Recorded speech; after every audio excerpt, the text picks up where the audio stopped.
This is GabNet, the Great American Broadcast Network. Talk like you've never heard it before.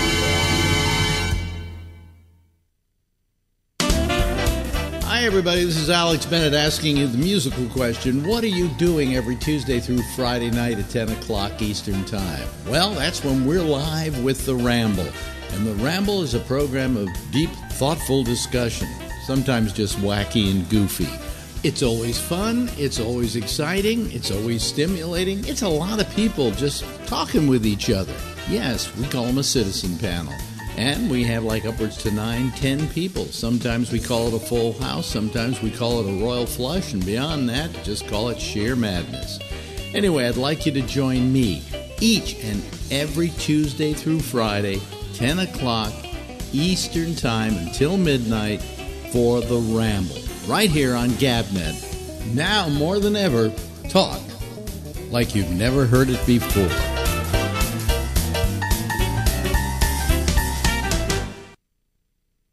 GabNet needs you. Yes, GabNet needs you to call our live programs and be a part of the citizen panels. It's the most innovative talk format yet because it's not just one caller, it's a group of callers interacting with the hosts at the same time. Here's how you do it. It's simple. First, download Skype at skype.com.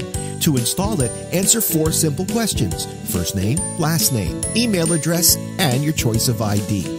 Then launch Skype, go to Add Contacts, type in GabNet Live, and ask to be made a contact. Then you're ready to be on the citizen panel. If you're too lazy, well, you can always call on the phone at 347-352-0079. That's 347-352-0079. For all the information and a call button for Skype, log on to gabnet.net. At the bottom of the page, you'll find a video on how to call us and how to use GabNet. It couldn't be easier. It couldn't be more fun and exciting. We're new. We're different. But we need you to call. So for crying out loud, call or we'll kill this dog. Don't worry, Fluffy. They won't let you die. I'm not kidding. Call or Fluffy gets it. Oopsie. Hi, everybody. This is Alex Bennett, and I've had a long and interesting trip. It's called life. And for years, people have demanded that I write a book about it, and while I've been a writer, my main talent has always been that of a broadcaster. Over a year ago, I decided not to write the book, but using my best skill, I decided to tell it. It's called Life in the Passing Lane, and I described it as an audio biography. It's presented in 30-minute chapters, so it's easy to binge listen. And you can access it on the GabNet page by clicking on Life in the Passing Lane and going to a page with every single episode, plus some extras. If you want to access it on your mobile device, that's easy too. It's on iTunes. It's Life in the Passing Lane, an audio biography by me. I'm Alex Bennett. Celebrating 4 years of talk like you've never heard it before, this is GabNet, the Great American Broadcast Network.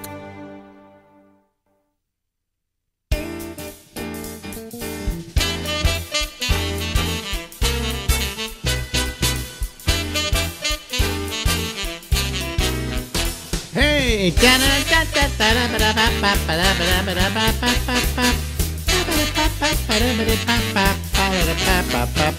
Hey everybody, how are you? I'm Alex Bennett. This is The Ramble, and we are coming to you again tonight, courtesy of YouTube. And if you go over to gabnet.net, we also are streaming the show on gabnet.net.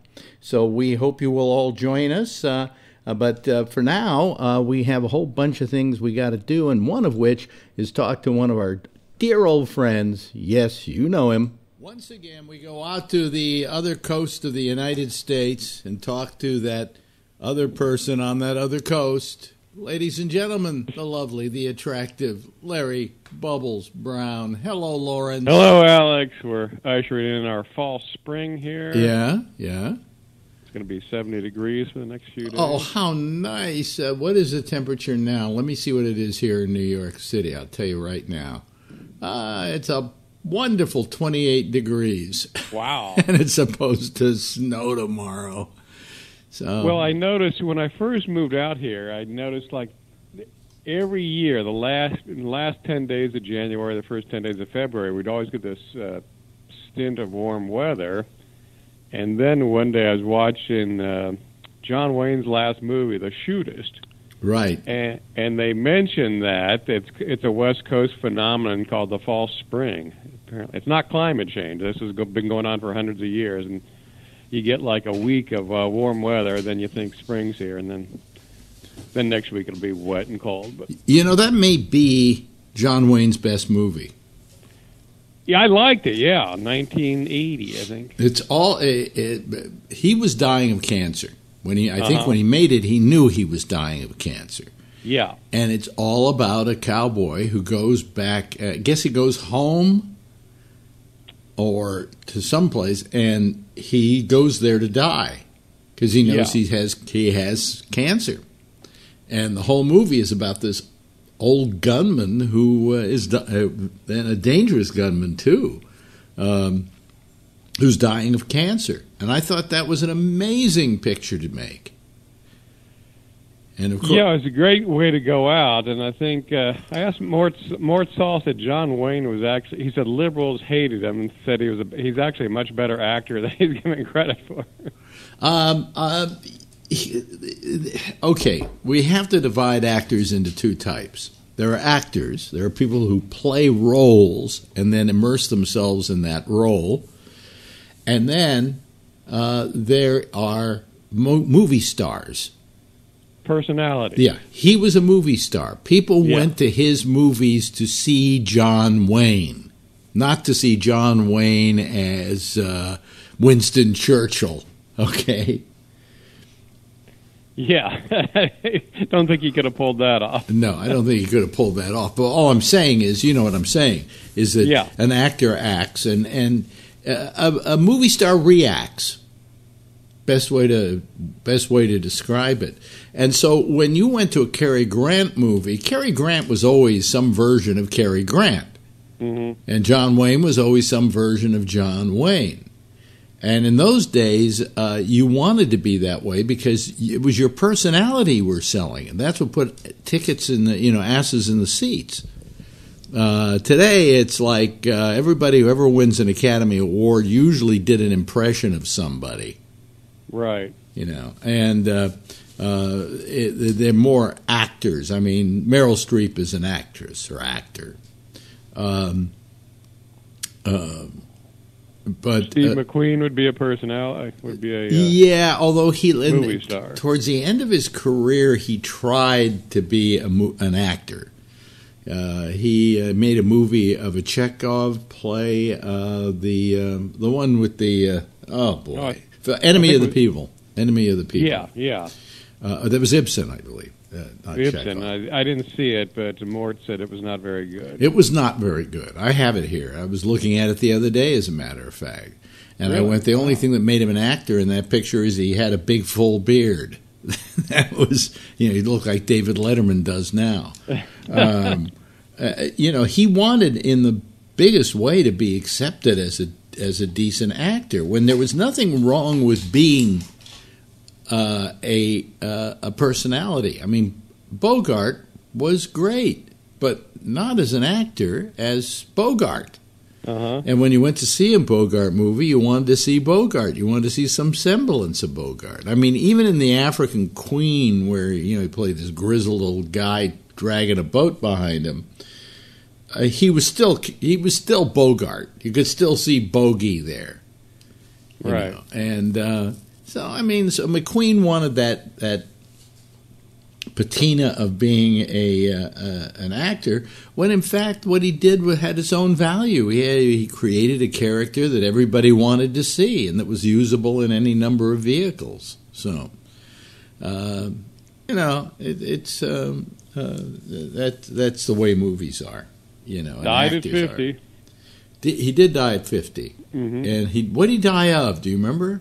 He had some type of a huge tumor in his stomach. It was And he kept going to like South America to get a kept cure. Going to Mexico, trying all kinds of weird treatments and stuff, When he probably could have stayed here and gone through conventional treatment and survived. Probably would have extended his life. It sounded like it was pretty bad. Yeah. So he was. But the John Wayne movie, The Shooters, had a pretty good cast. Jimmy Stewart was in it. Lauren Bacall. Remember who played Ron Howard? Ron Howard. Yep. Ron Howard. I mean, and these people were all making what was John Wayne's last film. Mm-hmm. It was. What was the picture where everybody kind of? There was one picture where everybody died. Who made it? That was the John. It was something. The Barbarian. The Barbarian. Then they shot it in a nuclear test site, I think, and everyone died of cancer. Well, they didn't do it at a nuclear test site. They did it in Nevada. Yeah. And they were testing nuclear devices, and the cloud went over the set. And I believe Susan Hayward was in that picture and died shortly after that. John Wayne was in that movie and died as a result of the cancer that was caused by it. I think Akim Tamirov was in that picture and died as well. And so that was the killer movie. Yeah. Wiped out the entire cast. Wiped out the entire cast. I don't know if I'm right about Susan Hayward, but I believe I see her in the cast. So I don't know why I remember these things, and I can't remember my wife's name. I mean, I'm famous for once introducing my mother, saying, "This is my mother," and I was young. It wasn't like I had some kind of Alzheimer's. But I mean, there were a lot of deaths in that movie. And then there was another movie they made, oddly enough, in Nevada, where the cast all eventually died within a year or so after the film was released. I know this one. Okay, come on. The Misfits. You're right. Oh, God, you're good. You're good. Clark Gable, Marilyn, and Montgomery Clift. Montgomery Clift. Montgomery Clift went later. About maybe a year or two later. But Marilyn was dead shortly after that, and Gable died shortly after that. In fact, I think it was both. For them, it was their last film. There were some scenes for another film that Marilyn had done, which they've tried to piece together. But I think it was with Dean Martin, and they didn't finish it. Yeah, Something's Gotta Give, maybe was the name of it.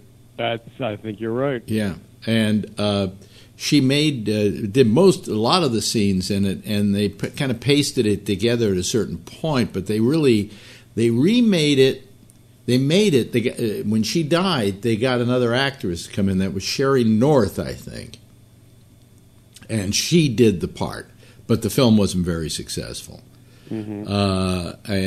But so that film was never released, really, technically. So Misfits was her last film, and it was Gable's last film, and it was the second to last film for Montgomery Clift. But he did a spy picture after that, and I'm trying to remember the name of it now.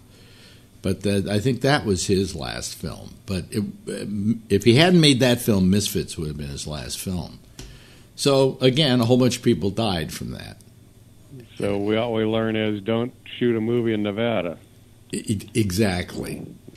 And Eli Wallach was in that movie, but he didn't. He died years later. He lived to be like 120. I had him on my show when he was in his late 90s. I mean, wow. Yeah. And was he lucid? Oh yeah. You know who also was lucid? Peter Falk. I had Peter Falk on about a year before he died, and at Sirius XM, and he loved me and I loved him.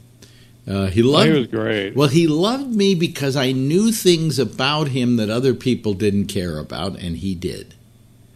Like a picture called "Tune In Tomorrow." Now, I don't know if you've ever seen "Tune In Tomorrow." I've never heard of that one. But he plays a guy who writes radio plays. This takes place in the late 40s. he writes radio plays, and somehow wherever he writes radio plays, they chase him out of town. And Keanu Reeves is in it. I'm trying to remember the woman in it.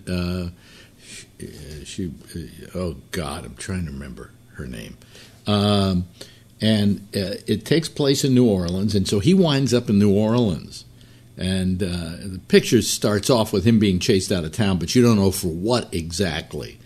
But it turns out he's a great writer of soap operas. And so there was this daily show that was on in New Orleans, and he started writing for it. And slowly but surely you see why he was chased out of town, because he starts putting things in the script that are offensive to Albanians. And I just love that movie. In fact, I gotta see that. I never heard of it. In fact, wait a minute. Hold on a second. I gotta bring something up here. It has one of my favorite quotes ever in a movie, and I actually have it here on my palette for stuff. And there are two of them. And one of them. Here's one of them now. Okay. Life is a shitstorm. And when it's rain and shit, the best umbrella you can buy is art. Now, did you hear that at all? Yeah. Yeah. Okay.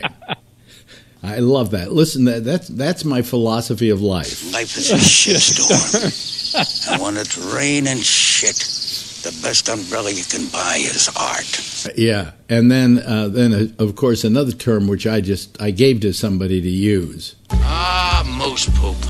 Yeah. So, moose poop. Those are the two lines of his. And I mentioned that film, and he went, "Nobody ever mentions that film to me. I love that film." You know? Really? Yeah. Yeah. And we just got along great, you know. And he was the sweetest guy.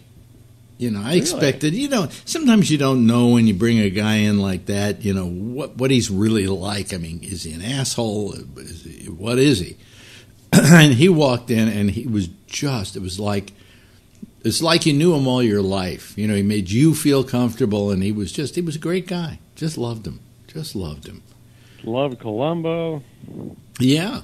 I didn't ask him that much. That's when TV was good. Yeah, I didn't ask him that much about Columbo. I asked him about The In-Laws. I love The In-Laws. It's one of my favorite films of his. But he had a terrific career. He had a great career. I never saw those movies. He did all those movies with Cassavetes that I never, Husbands, and I never saw them. Okay, let me tell you this then. When I was at WMCA in New York, it was the only other time I interviewed Falk. In fact, I reminded him of the fact that I had interviewed him back then. And he was on my show with John Cassavetes. And who was the other guy that was part of the group? Was it Ben Gazzara? Ben Gazzara. And the three of them were on the show together. And I remember asking him once, I said, "What don't you like in movies today?" He says, "I don't like violence." And I went, "You don't like violence?" He said, "Yeah." I said, "You got your first Academy Award as a supporting actor for playing Abe Relis in Murder Incorporated, one of the most violent characters ever on the screen." And his answer to me was, "Yeah, but I was acting."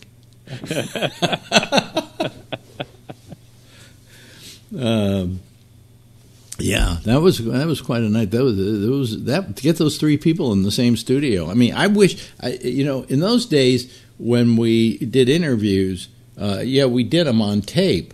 They were all brought. We would do a what do you call it? A tape of them. But they were huge, giant reels. They were like what we called 10.5-inch reels. I think that was the size of them. And they were gigantic. And that was for 1 hour. All right? So if you took that tape and kept it, and then you kept all the other shows you did, before you knew it, you'd have to move into another apartment just to house the tapes you had. Today, it's just a file. It's a little file on a computer, or at the worst, it was became cassettes, which were small. And I have a lot of those from San Francisco. But that early stuff, I never kept my interview with Ben Gazzara. And I did one show with all the major members of the National Lampoon. Michael O'Donoghue was there, Doug Kenny, who's the other guy that started it with Kenny? There's a movie about them now on Netflix. Henry Beard and Christopher Surf was there. And anyway, we had all these people from the National Lampoon, and what they did was a put-on, was a hoax. And the hoax was that we were discussing concentration camps in America. And supposedly there were these camps where people would be sent if they had drug problems or they didn't speak well of the government or whatever, and went through a re-education process. And Doug Kenny played like one of the people who had been re-educated, and he played it like really comatose. And Henry Beard was a professor, and then Michael O'Donoghue was Dr. So-and-so. And they did this thing for an hour. And here, how you really do a great hoax is how they did it, which was, you don't say there are concentration camps in America, because then people are going to say, is this a put-on? What you do is you go one step ahead of that, and you discuss, as we did, whether they were being run properly. And we went for an hour with this, and it's a classic. I mean, if I had it today, people would say that's a classic moment for the National Lampoon. And I don't have a copy of it. And I've looked online to see if sometimes stuff shows up on the internet, because I found, like, when Paul McCartney died, I did all these shows about, is Paul dead? And somebody actually put 15 minutes of it on the internet a couple of weeks ago. And so now I have that. So I keep waiting for the National Lampoon one to show up, but I don't think it ever will, and neither will probably this interview with Falk, Gazzara, and Cassavetes. But at the time, he didn't think about, I got to save this, So did it seem like it was a good interview with the three of them? Oh yeah, I mean it was quite good. And they were, there'd been, what was it? There was in the next room, somebody was interviewing a prostitute, and Falk comes in and goes, "There are hookers in the other room." Yeah. I have my John Lennon interview, but that's a thing you keep. That's a thing you cherish.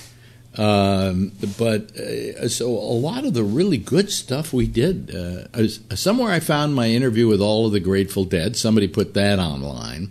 So I simply wait for my entire career to go online, because kids would sit at home and like a show so much they would record it on their little home tape recorder at like 3 3/4 inches per second. And then now they still have it, so they put it up on the internet. So I'm just hoping that maybe somebody had that show. Well, the strange thing about that show was that we actually, after the show was over, we had people calling the station who wanted to turn their brother in or turn their son in.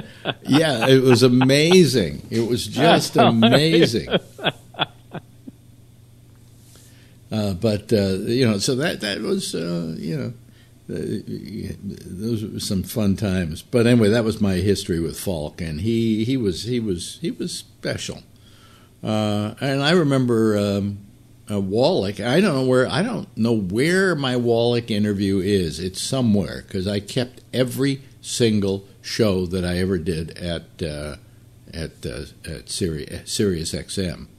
In fact, I have on my Roku channel, I have kind of like old interviews, and I do them by era, and you'll see that, like, in the 1960s I have like one interview with Timothy Leary, and then you go to the next phase of my life, which is really WMCA, and I start having maybe 5 or 6 interviews. By the time you get to Live 105, I've got like 20 or 30, and at Sirius XM, there are just a ton of them.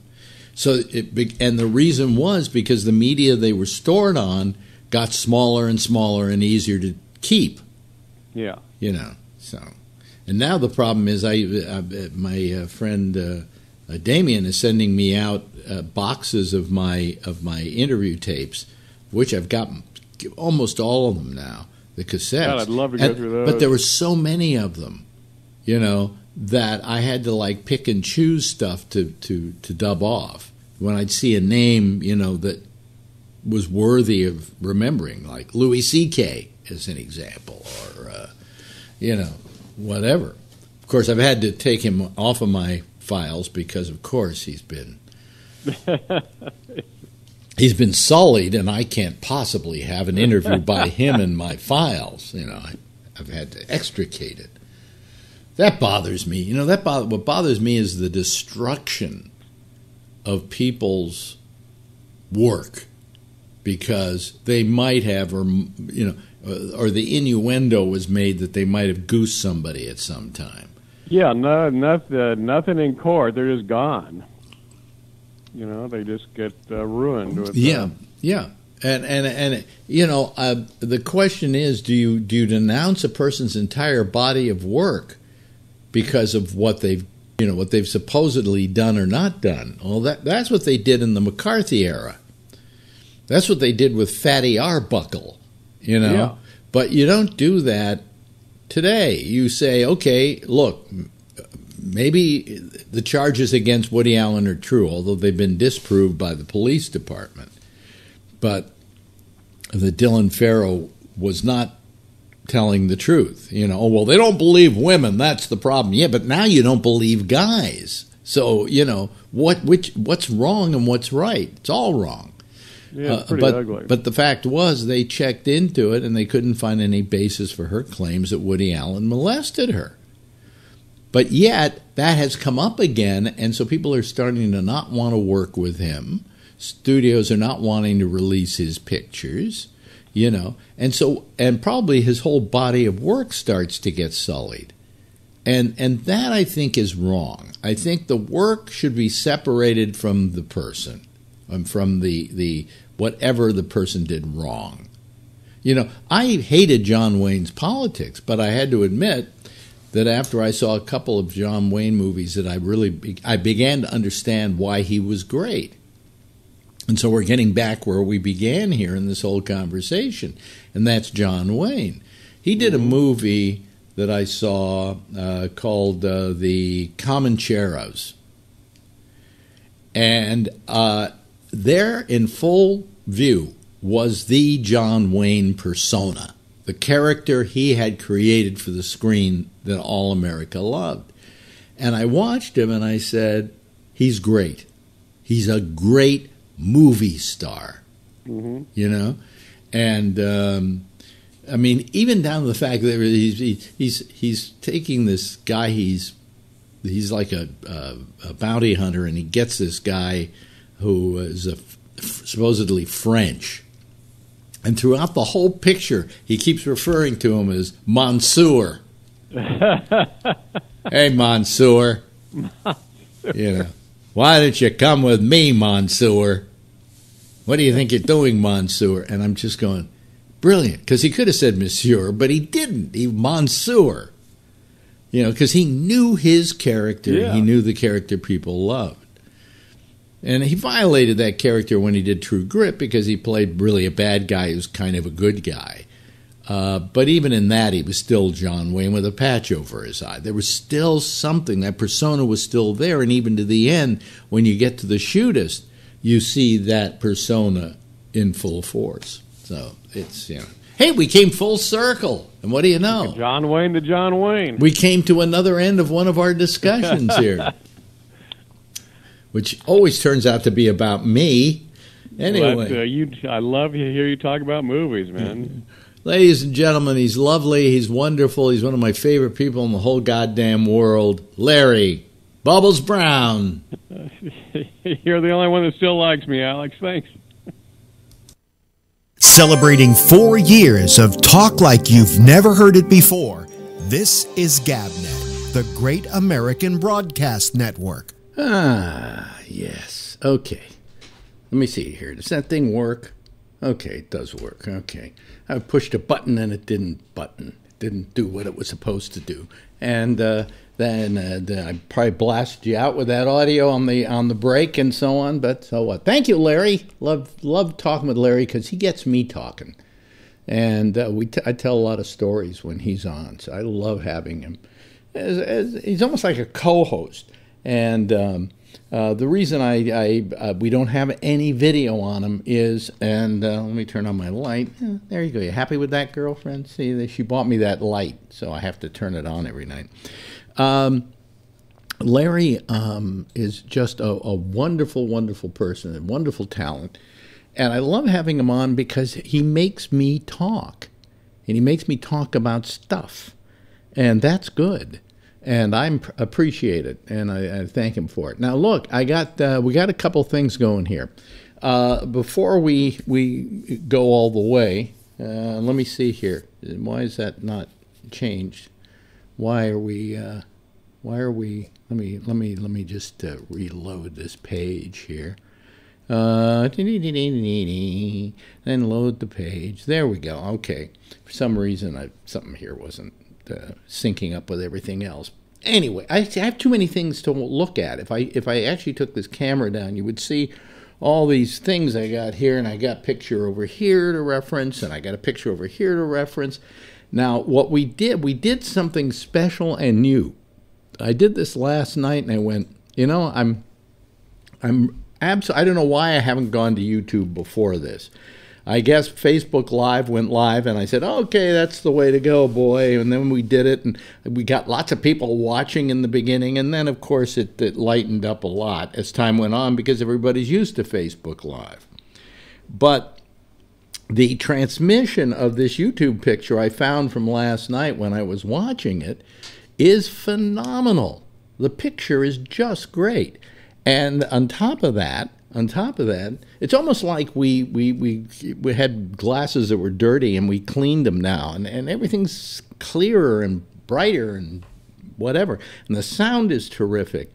And on top of that, it's the first time, without having to go through a lot of stuff, that we could actually put the live video program on gabnet.net. So if you're listening to us right now on gabnet.net, just go over to gabnet.net, and it'll just come right up, the picture of me talking and doing all of that. It's right there on the page. And if you still go over to Facebook Live, just click on the YouTube picture, and it'll take you to a page where we're going live. And once you get that page, which happens to be facebook.com/Bolo Bennett, BOLOBENNETT, that was my nickname, and then, /live. That'll take you to that page. And then what you can do is you can tab that page. You can make it a tab on your browser, and anytime you want to watch the show, when it goes on, you just do it by clicking on the, I got to get rid of a lot of stuff here. Hold on a second, folks. I'm having to clean shit up. Hold on. Oh, that's not time yet, Phil. I can't do it yet, Phil. I got to get rid of a lot of this garbage I've got here. Hold on a second. Let me see here. I got to get to him. Wait a minute. Hold on a second. Let me see here. Wait, hello, Phil. Hold on a second. I'm just trying to clean up here. I was trying to clean up my... See, folks, I'm doing it now. You can see me doing it on your screen. Now we'll go to Phil. There we go. There's Phil. Yeah, I won't talk until I'm... Yeah. Huh? If you answer the Skype call, I won't talk until I'm acknowledged. Mm-hmm. Yeah. Well, right. Okay. Anyway, I'm having a little trouble with the switcher tonight, too. It's kind of acting up. But other than that, the picture goes out beautifully now. It's just amazing. Yep. I don't know why I didn't do YouTube a long time ago. It's so much better than Facebook. Well, you were afraid that you get too many followers and you'd start getting compensated for your time, and and you might have to put a few kitty cats on. Yeah, I'd have to put kitties on. Maybe we should run kitties every night. Just a funny kitty video. On another show, just do a loop of a cat. Yeah, I could do that. Let's see. We can't have naked women though. I can't do that. But I could get a woman in a t-shirt with big tits. What? I think it's Facebook. You can't have naked women. No, I think you got. It's iffy on YouTube. I'll ask my friend because he's got 2 books out. On naked women. One's called Private Bodies and the other one's called Public Bodies. Yeah. And what he's done is he's gone all over the world taking pictures of regular people that invited him into their home to photograph them in the nude. And then he does another series where he, in public, photographs people like on the Pont Alexander in Paris and in front of the Louvre. And I see. Well, but you see, that's art. I'm not thinking in terms of art. I'm just thinking of a woman sitting here. Instead of me, I could just turn the camera off of me and just put it on the woman. Could be art. Topless. I mean, Well, I could say I'm doing an art piece. I'm doing a talk show, and we're letting the breast do the talking. Right. And was it cable TV or broadcast TV where they had a news program where the people did it in the nude? That was the Naked News. Naked News. Was that broadcast or no? It was the internet, and it was. I think to me, it was the stupidest idea I ever saw. Okay, and it was. It stopped looking. No. Did you stop looking? No, absolutely, I stopped looking because I thought it was dishonest. Dishonest, and you say, how so? And I say, in this respect, it was dishonest. That they're saying, okay, we got the naked news. Here we are. We're naked. Okay. Are you going to do anything else? You're going to play with them? You're going to do something? No, we're just going to read you the news. Oh, well, okay. That's funny. I'll see you later now. I've gotten the joke, and now it's on to other stuff. Is that kind of like a nudist camp kind of thing where people just want to be nude and do what they normally do? No, there were women who wanted to make a buck, and these guys paid them money to do the news naked. All right. And it really wasn't a very good newscast either. Yeah. And the bodies weren't that great. So it really didn't, and none of it worked. And they're still on. They're still around. Really? Yeah, you can look up Naked News, and you can go see the Naked News. All right. Well, I can't say that I've ever watched it. I've heard about it, but never watched it. Yeah. So, anyway, we need more callers, by the way. What is this? It's been so slow the last couple of weeks. I think maybe I should bring this, maybe I should just start doing this one day a week, and then maybe people would appreciate it more. Yeah, just run the video 5 days a week or 4 days a week. What do you mean run the video? Run it. Just do one live show. I mean, I'm not getting any callers here. Yeah, that wouldn't change. Well, no, it would, because if you couldn't spread the calls, you've got the usuals, myself and a few others, and if you only had one day to call in, you do your thing and then just rerun it the rest of the week. I mean, if it weren't for you tonight, I wouldn't have anybody. And usually, sometimes by this time, I'd have 4 or 5 people. Yeah. Is there something going on tonight? No, there's nothing going on tonight. Oh, nothing. I can understand last night, you were preempted by Trump almost. You started when he finished. There's always the Democrats' view of things and the Republicans' view of things, and there was a lot going on. Well, I don't think that prevented people from necessarily calling. We got, we had 4 people last night. But usually I'm used to a full house or even a royal flush, and that hasn't been happening lately. So yeah. I think maybe everybody's just tired of this thing, and maybe I should give up on this and come up with something new, Well, it's the funny thing is once you give up, it was success is only around the corner. Listen, I've been doing this for 4 years. Around the corner, it's more like across the country. All right. Well, yeah, it would be a lot harder, but I have no problem with you just doing your program for an hour, and it's very entertaining, and you get a lot of people watching. You wouldn't necessarily have feedback to bounce off, or you could actually have people call in here and there like a regular talk show. Oddly enough, I have one thing about this new thing I've got. It just has a big number of how many people are watching at this moment. Yeah. Well, that does not translate. At the end of the night, it turns out we had more people than that. But there's a lot of people. It's just you and I. But, come on, folks. I mean, I love Phil, and I love talking with Phil. But do you really want to just hear Phil? Well, and I'm not trying to put you down for that, Phil. But no, I was your only guest once before. Really? Yeah, in Sausalito during the. No, that was radio. That was radio. We didn't. Oh, Phil Radio. Yeah. So anyway, folks, it's Skype. You go over to gabnet.net, and it tells you exactly how to use that and how to call us. It even has a little button you can push that will dial up this program. So you know. Hey, can I ask you some questions? Yeah, well, you may as well. We've got to kill time here. Right. Okay. Yeah. Would you applaud any of these items? The statement, "America being strong," is that an applaudable statement? Not necessarily, no. All right. How about rising wages? Is that something that you'd applaud? If it were true. Well, I think it is. Well, no, it isn't. About, but I'll explain to you why it isn't true. All right. Yeah. Go ahead. Tell me. No, well, just go ahead with your little game here. Okay. How about black unemployment being at its lowest level? Do you know what it was in Obama's last year? No. Do you know how much it had gone up? No.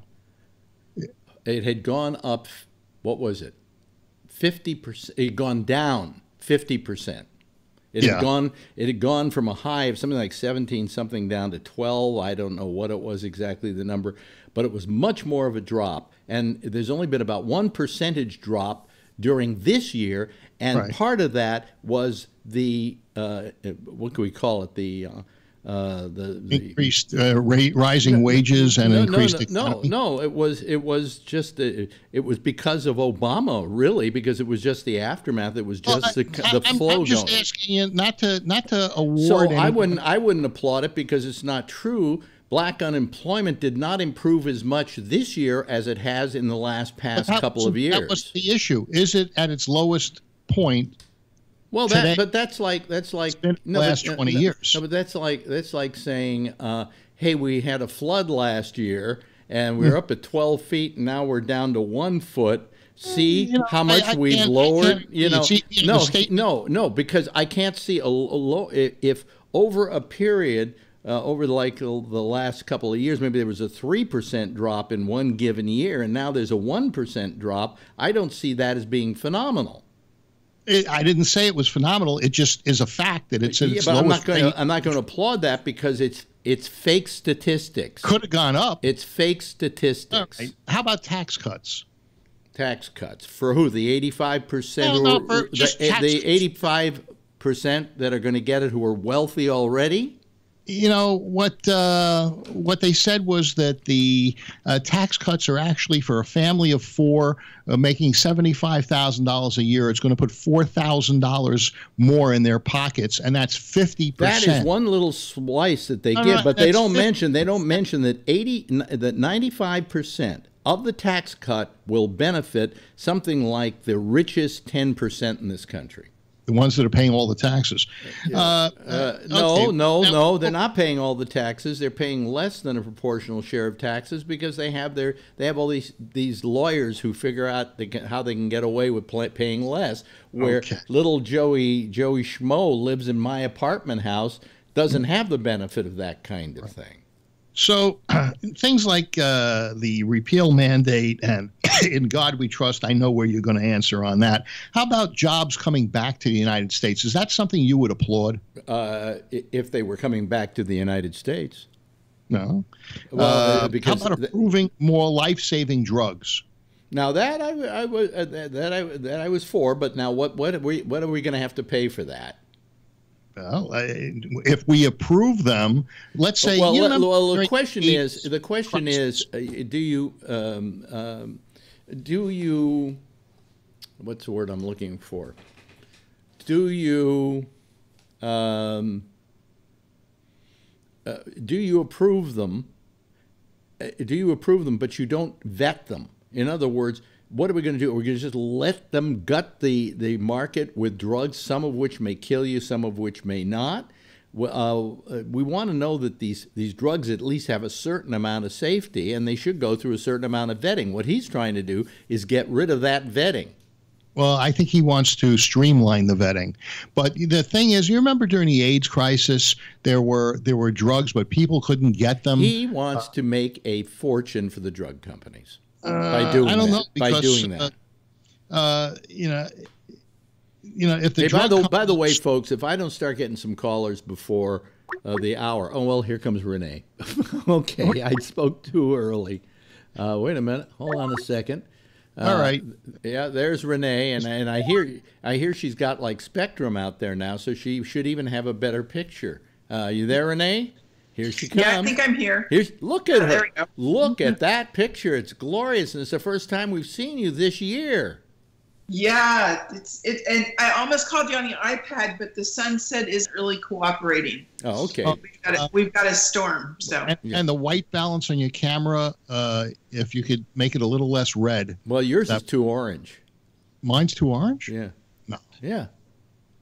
No, mine's not. I don't mind that she's got sunlight. She's got the sun coming down in Hawaii, shining on her face. You're going to make me feel bad now. And I'm sorry if her white balance isn't something you approve of. Well, I'm just letting her know she knows how to do it. God knows it's hard enough that to get her to call this show, but now that she's called it, let's not insult her camera. I just have to find it. It's a setting. But I got to say, that's what I'm doing. It's a setting. Damn it! Leave me alone. It's the best. It's the best picture that I have seen from you in the whole time we've been doing this program. Yeah. So, hey, are you still putting in floors? Is that why you're so pulled apart? Well, no, I moved my stuff back in the house. What did you do? Move out for a while? Well, I had to move because floors are, of course, the bottom, so you have to move everything out of the house when you redo floors. Yeah. So it's really freaking irritating. Sorry. I deal with it every day. Oh, man. We had to, and so the happiest day was when the carpet guy came in to put the carpet in the master bedroom. So, but all the rest of the floors are done. I just don't have a lot of protection on them yet. And then I've got boxes everywhere. I'm sure. Yeah.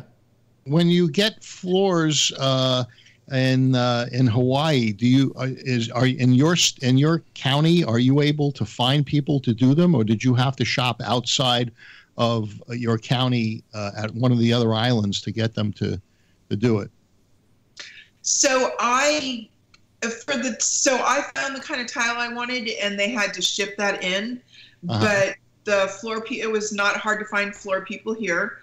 I wish for that thing I was on Maui, because then I have a carpet one choice. Yeah. Over here, there's no carpet one choice. So that really kind of sucked, because with carpet one, in some of the places, folks, we're in the middle of a carpet discussion because Phil sells carpet, and if you want to go out and have a smoke right now, be my guest. Yes, go ahead. Flooring. We're talking about tile, carpet. Excuse me, we're having a flooring discussion, ladies and gentlemen. So next we're going to go over and watch some paint dry, which I think will be really fun. Let's get back to where we were, okay, Mister. Sorry. Okay, I think we were talking about white balance. We were talking about the drug thing where he wants them to be vetted faster. I would have to see the plan before I could applaud it, Yes, I think that we sometimes take too long to vet drugs, but if we make it too easy, then we have companies throwing stuff on the market that some of which may be bad, okay? and then we start suffering from that. Yeah, if somebody's dying, the question is, should we give him something that's risky, but it might save his life? You'd have to start making some rules about that. But that part of his speech, I didn't mind. But Phil could tell us about that, because he was almost, if his prostate cancer was a year to 2 years before, he would have had to make the decision where there's only a couple places on the planet that would have saved his life.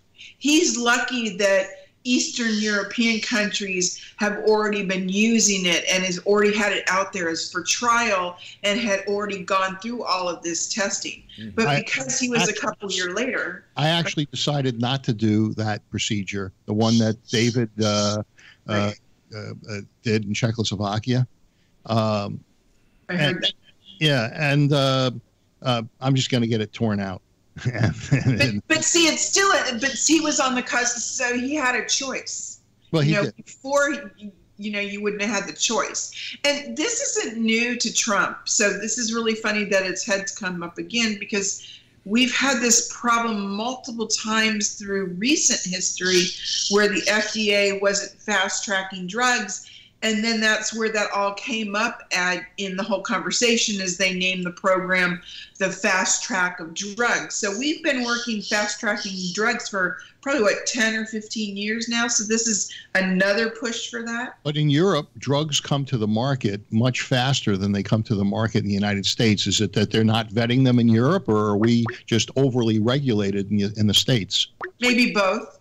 Maybe both. Probably a little bit of both. Look, I don't argue that we haven't been a little over-regulated. Well, here comes Jeff. Jeff knows this field. Okay. Oh, boy. Oh, boy. Did you hear what we were talking about? He was bringing up the question of that Trump came up with last night, that he wants to speed up the vetting process on drugs. Approving more life-saving drugs was his term. When did we do that fast track stuff? Do you remember, Jeff? Oh, that was a long time ago. But, the problem with there's two big problems with drugs. Forget about the money and the cost and all that stuff. But there's a lot of research and testing that they have to do to validate that the thing actually works well. And it can take months and months to do that. But it's been taking years. Well, and that's the problem. It's the science that's slow. How come the Europeans can get them to market so much faster than we can? Oh, because they're not as thorough as we are. I wasn't going to say that. That's not because that's the reality. Well, they have a tendency to have more people willing to do the more hazardous kind of testing. You see, you could say that we're just much more cautious. Yeah, we could say that too. Well, also you could say, and this is, that we're not in we're not right to make this kind of decision because we don't know the realities of medicine, but neither is Trump. Okay, and I never heard of him being. He's no brain surgeon. All right, but he's a cabinet member that is a brain surgeon, and he's got. Yeah, and if you check that cabinet member, he probably has like drug stocks.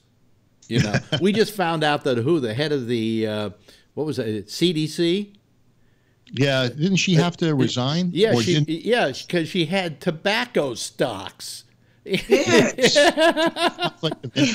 a couple other things that were just as egregious. So, do we really trust his people to make the decisions on this stuff? Wouldn't they just let him sell his stocks? Sell stocks? I think it was a she. Or sell her stock. Well, the fact is she had them, but she didn't tell anybody. Oh, she didn't disclose it. Yeah. Wait, is she a Trump or is she a holdover? Oh, I think she's a Trump appointee. Yeah. Oh, yeah. So again, failure to disclose. I have no idea what the reasoning was, but they found this out, and so she quit as a result of people finding out. It's so funny that you guys don't think failure to disclose in some cases is a real law, a law that you're not allowed to break law. I thought it was don't ask, don't tell. Yeah, that law you can break all you want. Yeah. Don't cross state lines with a minor. That one I know. Yeah. All right. Okay, so now you're talking about what would I applaud or not applaud, because you're undoubtedly talking about Trump's speech last night. Absolutely. And the fact that he applauded everything. That's how bad he was. He sat there every time he said something, and then he went, "You don't applaud your fucking self, asshole." Sorry. But every time he would say something and they'd start applauding. Isn't that a common reaction when you're in a crowd and somebody starts? Not if you're a person who speaks in front of other people. I've never allowed myself to applaud myself. I would applaud somebody else when I say, "Here's so and so," and then I would go like that. But when I would tell a joke and everybody laughed, I didn't go, "For me." No. I mean, no. Anyway, give me a couple other of yours. So well, that made it worth buying, didn't it? Yeah. Yes. Go ahead. Now you can write it off. How about more infrastructure spending? More infrastructure spending. I don't think anybody could possibly be against that, except that his price was too low. He said more is still more. $1.5 trillion. Wait a minute, $1.5 trillion. The estimate, right, for really fixing all the infrastructure in this country, all the bridges that are falling down, sounds like a nursery rhyme. It will cost somewhere around $30 trillion. Not if you start in red states. And that the United States federal government is only going to pitch in X dollars, a very small amount, and he thinks all the rest of that stuff is going to come from the states. Yeah. So I mean, good thought. Nobody disagrees with it. Bad budget. The thing is, if he spends the money he says he wants to spend on stuff, we're going to be so deep in debt in this country that China will be able to buy it for pennies on the dollar. In fact, that was my point. They'll have to fix it. The dollar is at a real low, by the way, internationally. That's great. That was my point. This is the point I've been trying to make. This is the point. When Trump got elected, this was the point I was trying to make. We are going to go down this shithole. We're not going to be worth anything. And between China owning owning a lot of land stuff in the United States and Russia coming in to help us from going bankrupt, Putin is going to own us and we're going to be his bitch. When it comes to a weak dollar, that's very good for exports of American product. Now, we can protect. If you go to some countries and you want to buy property, you can only own 49% of that property or business. It has to be owned in a majority by a national of that country, whether it's the Philippines or England or Germany and Canada. This is the deal. That's different for every country. It's different for every country. Yeah, don't act like that is. Many countries have that deal where a national has to own 51%. So why couldn't we have the same deal here? Yes, if you want to invest in this country, you can invest in this country, but you can't own it in its entirety. Well, I remember years ago in Spain, for instance, you had the Gillette Safety Razor Company of Spain, because at least 50% of the or 51% of the ownership had to be Spanish. So you had to have Spanish partners in order to do that. The Fiat in Spain was called the Seat. It was a piece of shit as a Fiat too. Yeah, well, Fiat was, it stands for "Fix It Again, Tony." It was. But anyway, the point is, yes, countries did do that, and I always have said that is not the worst idea in the world. But I don't think Trump would go along with that. Trump would. He wants more infrastructure spending. Now it's a matter of infrastructures. We just changed topics. You were talking about half ownership and being American. And you got off and said that Renee said that the Chinese and the Russians were going to buy us lock, stock, and barrel. You said that the dollar is weak, and that will allow them to do that. But I said because of a weak dollar, it's very good to have a weak dollar, because then other countries will buy your goods and services because it's value. Well, it's bad for me because I can't afford to go to Europe. Okay, so stop for a second. It's not very good. It's just part of being balanced. So that's the first statement when you say that. And we have to be balanced, and we have to have that whole yin and yang approach to the finances of this. But one of the bad things that is happening, Phil, even that the dollar is low, nobody wants to, our tourism is down so much because of this guy. Nobody wants to come to our country. So even though that it's cheap to come here and then they get a big bonus for coming anyway, they're not coming. They don't want to come here. I don't know that to be true, but I'm not going to. Sure, that was just reported a couple days ago. Yeah. Oh yeah. No, the tourism into this country is waning. But tourism into all countries are waning because of no. You know, don't you think twice about going to Paris? No. You know, between not including the flood that's happening. Okay. Well, I mean, you know, that, fly my ass there in first believe class. me, that would stop me from going before terrorism would. Right. You know, I stand a chance of getting bombed just as easily in New York City as I would going to Paris. That's true. No, you'd get hit by a plane in New York before you get bombed. Yeah. But you know what they could say over there is if you go to a state like Montana and you're a tourist, you have like a 47% chance of getting shot or something like that. You have 100% chance of getting lost in the forest. That too. Okay, good point. You know what? I have to look up that statistics because I think it was 42 people per year are killed. Yeah, okay. That might not be a right number. Well, that's hunters, you know. Yeah, that's true. We don't care about them then. Try another one. Would you applaud the desire for more prosperity? Well, I mean, it's such a nebulous statement. More prosperity. Absolutely no. Prosperity? No, I wouldn't applaud it because it's just, well, it sounds like something a politician would say in an election campaign. We're going to have more prosperity. Yeah, okay. It's rhetoric, but you know that's what the speech is all about. But then I wouldn't applaud that. I wouldn't applaud that. No. You want them to be more presidential. That's how they do. Okay, let's try this one. How about compromising on immigration? Compromising on immigration. Okay, but what's no, wait a minute. But wait a minute. You can say it in a speech. But now you got to put your money where your mouth is. How are we going to compromise on it? What compromises are we going to have to make?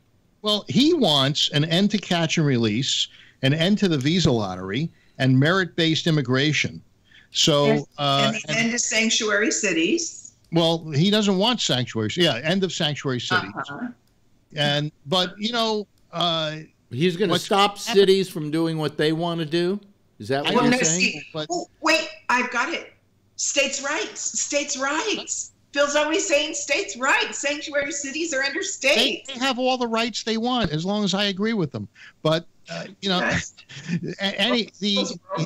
the idea is that it's going to come to the Supreme Court and on the sanctuary city thing, there'll be a court case and there'll be a ruling. And we'll find out whether sanctuary cities are legal and can be. I think that would come in under states' rights, if you want my opinion. Oh, probably that these cities have a right to do what they want to do. And by the way, you know, you've got your camera set so it constantly is focusing. Really, I don't know why. Well, because it's not allowing me to. It's not allowing me to control it right now. It's the big target behind your head. I think it's aiming for something. No, but it's not on autofocus.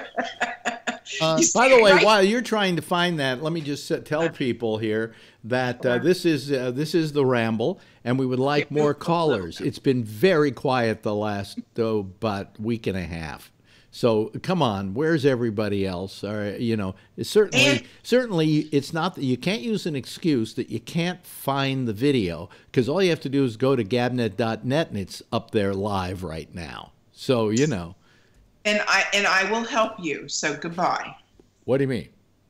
I will be right back. Why? Where are you going? Over to the sunset. Oh, you're okay. She goes. No, we're gonna have a Hawaiian sunset any moment now. That's but let's right. also have some people calling here too. Oh, here she goes.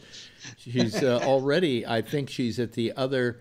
Her other machine, which is a desktop. Are you there, Renee? Can you hear us? Yeah, I can hear you. I can't see my. Okay, can you see what's happening, or can you see? No, all we've got is you.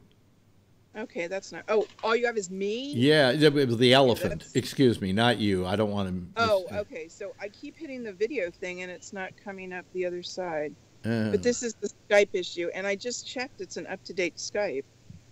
Yeah. I'm trying to take you to the sunset, but it looks like that's not going to happen. I guess it's not going to happen. Either that or, turn your machine around, the other machine around. Anyway. Yeah, that's true. Yeah, okay. it could be that you've got, who knows? Okay. Who knows? All right. Go back to your other machine.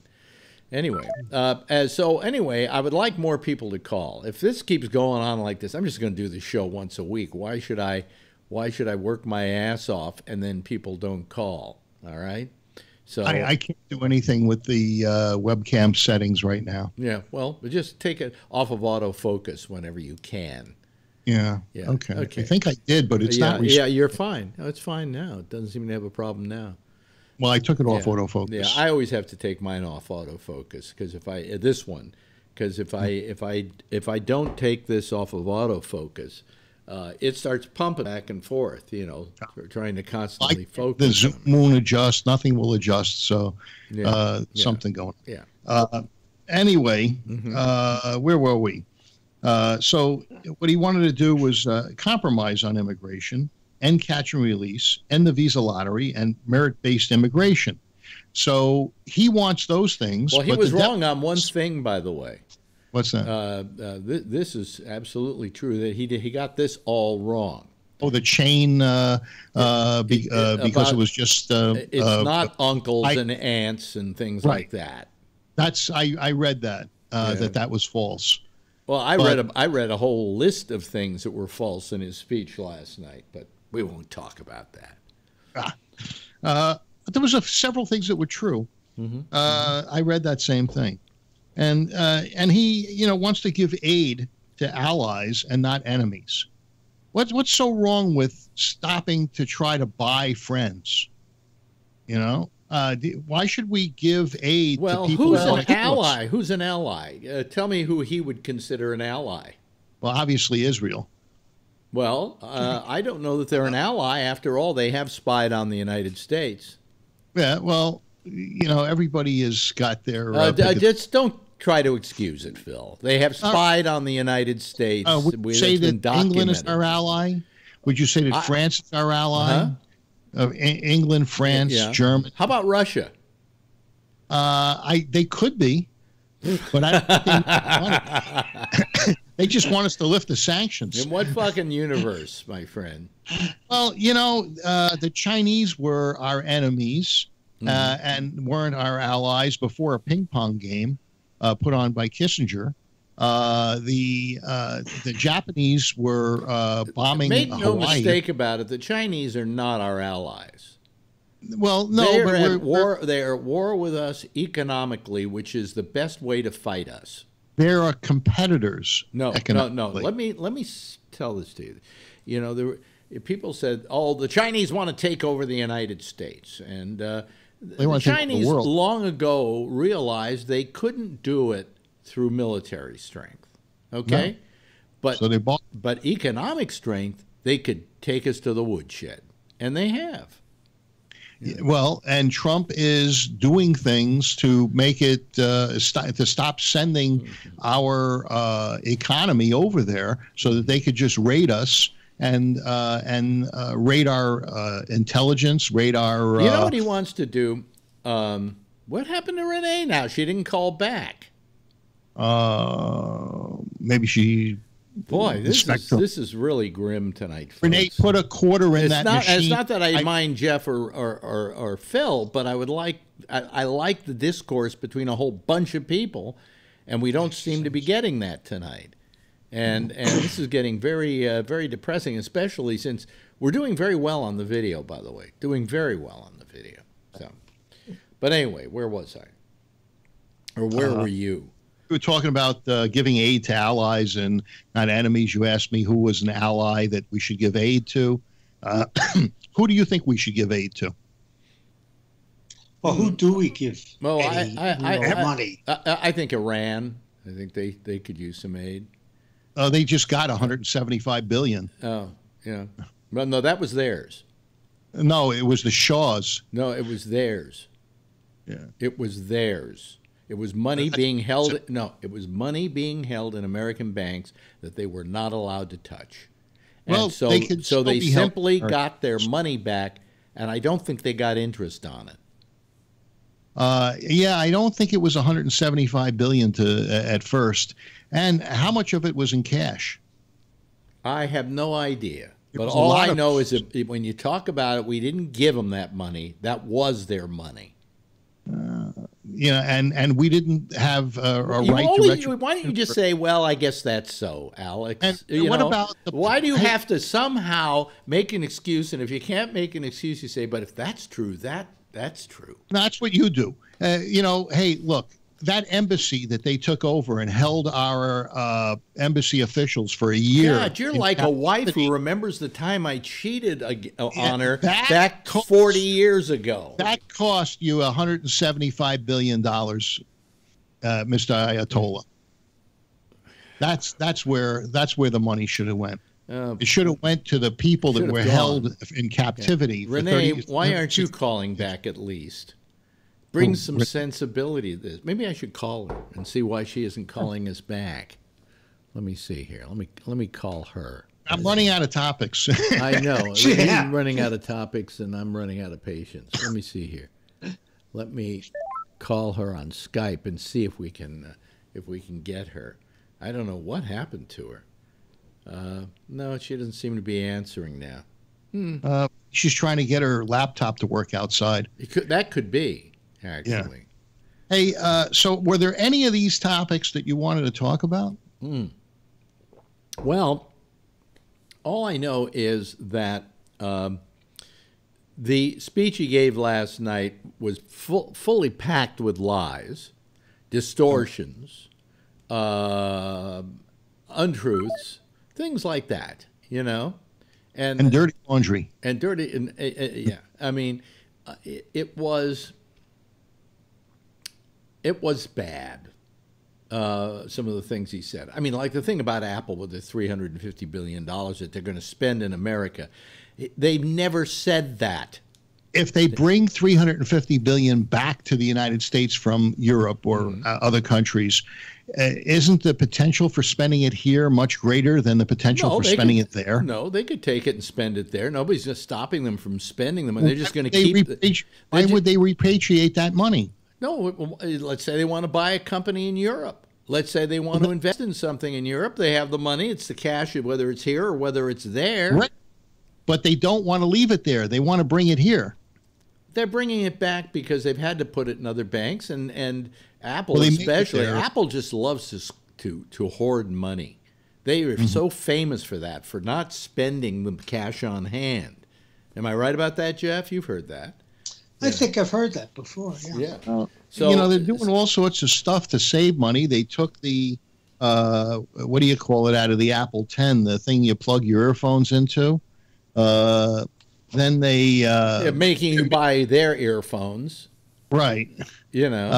By the way, do you use their earphones or do you use your own special earphones? It depends on where I'm at. Although but you have to put a dongle on it in order to make it work in the iPhone, right? With my special earphones, but if I use their Lightning plug earphones, I don't. But of course, you can't charge it at the same time unless you have one. Oh, yeah, that's a little problem. And the pad that I bought at Apple, they don't have their own pad yet. But the pad I bought at Apple is a 7.5 watt pad. But Apple limits the charging thing to 5 watts. So it takes all night to charge, if you're lucky. Well, I mean, most phones and stuff I plug in at night, and then they have a full charge the next day. Right. Yeah. But we're getting back to Apple and their money, which it's very nice of them to say that they're, that they're not going to be, that they're going to bring their money back here, but that doesn't mean shit to a fucking tree, Oh, it does. If you got $350 billion and it's sitting here, it could be reinvested. If there's a lot of things they can do with it. They're going to build another campus. They're going to add 20,000 jobs in Silicon Valley. These are all things that are going to help. Hey, did you get your thing working? I don't want to talk about Skype. I've heard you guys talk about Skype enough. I don't want to talk about Skype. Yeah. All right, hold on. What happened? Oh, wow. There we go. There we go. Sunset time in Hawaii. New the night and blue Hawaii. No, I can't see it. Bang, bang, bang. I hate Being steel taken guitars. over by the dogs. There's a tail. There's a tail. Yeah. A waggy tail. And look at that. Isn't that nice? Yeah. Purple. See it on the screen. Now, why did you get your whole house refloored? What was the problem? Oh, 33-year-old carpet and linoleum. So how much did that run you? The new carpeting for that room was less than $2,000 with the installation. It was probably about $1,500. Oh, okay. The tile coming in, I used the same tile all the way through the whole house, so it was a little cheaper, and I only had to have it shipped in once, so that was kind of a plus. And I got rid of all of the really old vinyl stuff, so that's, saves on stuff. Yeah. So what did it came to about $5,000 all total? Tiles more than that All right. for a whole house. Yes, it came I bet you about just spent $4,000. How much? Can you see that? I'm going with what Alex said. Okay, is that a good shot or not? That's a wonderful shot. That's beautiful. Yeah. Okay. Yeah. Can you remove the fence? Yeah, so at some point in time when I'm done with my neighbors, I want to put up one of those glass ones.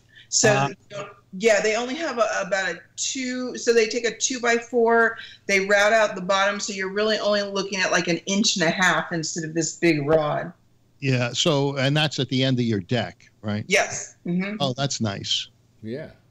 Wow. That's really, let's just sit here and watch that, okay? So I do have my shots from the blood moon. Oh, really? Were you able to see it over Hawaii? I heard it was California that was getting the what do they call it when it's in the path? Yeah, actually, my problem is my lens is not good enough, but I've gotten some video and some shots, which I haven't done anything with yet. But well, you have a 150 to 600, or 180 to 600. What's wrong with that? I couldn't. The red was really difficult for the lens to focus in on. You manually focus. Well, I can't. I'm manually blind as a bat. We're now having a photographic lesson from Phil. You can go out and have a smoke if you want them. So it's really hard to, and if you video it, it's even worse because you now have to look at the bottom lens of the camera instead of looking through the lens shot itself. So you kind of have to get used to jumping in between the two. Yeah. Did you get the eclipse as well as the blue? It was a blue moon that turned orange, and then there's an eclipse, right? I would just go out screaming out in the streets, the gods are trying to get even with us. Look. Nobody was doing that. It was too early in the morning here when it went through. I think it was 6 in the morning. 2:30. I was up. Technically, it wasn't a blood moon. It was a blue blood moon. Yes. That's what they called it. And the last time they had that was 18-something, 1860. It was like 150 years ago or something like that. And so the next time it's going to happen is a week and a half from now. So it's not, it's happening. No, it's like 33 years or something like that. Really? Oh. But it got its name. A blood moon just means that it's the second, a blue moon just means it's the second full moon of the month. That's right. But why does it turn red? What is that? because of the placement of the sun behind it, or the Earth? Yeah. So what happened was that's how the eclipse, the orange, it's a form of eclipse, isn't it? Yeah. Well, it was a total eclipse of the moon this morning in the Bay Area. Yeah. Okay. Right. And so the orange cast is the reflection of the sun off of us. Wait, hold on a second. I have to figure this out. So the sun, it's the reflection of the sun off of us. Yeah, I think that's right. I'll have to look it up. But that's how it got to be orange, is that the color bounces off of us and goes into the moon. That's how the blood orange. Now let me get back to what we were talking about here for a second. Right. Okay. Well, we can talk about horrible Trump things and look at that wonderful sunset in Hawaii, Okay. and it will just take the edge off anything we say. Okay. So anyway, where was I? Oh yeah. Yeah. There was one other thing he said, and that was that he wanted to get the price on prescription drugs lower. Yes. Now that I would applaud. However, how's he going to do it? How's he going to bring it about? He can't negotiate the prices of those drugs because there are so many places those drugs are being bought. CVS, who just bought up Aetna, is in a better position to get drugs at a lower price, I think, than even Trump is. Okay. Well, can't he negotiate them for for federal programs? No, that's not his job. Well, He can do it for federal programs, but federal programs already can say, okay, we have 100,000 people, let's say, and now we're going to negotiate what we're going to pay for these drugs, and then they're going to have to either go along with it or not go along with it if they want the government's business. But you and I are not the government. We're the country. And the question is, how do we get them to lower the prices on drugs? I mean, I think some of the prices are absolutely insane.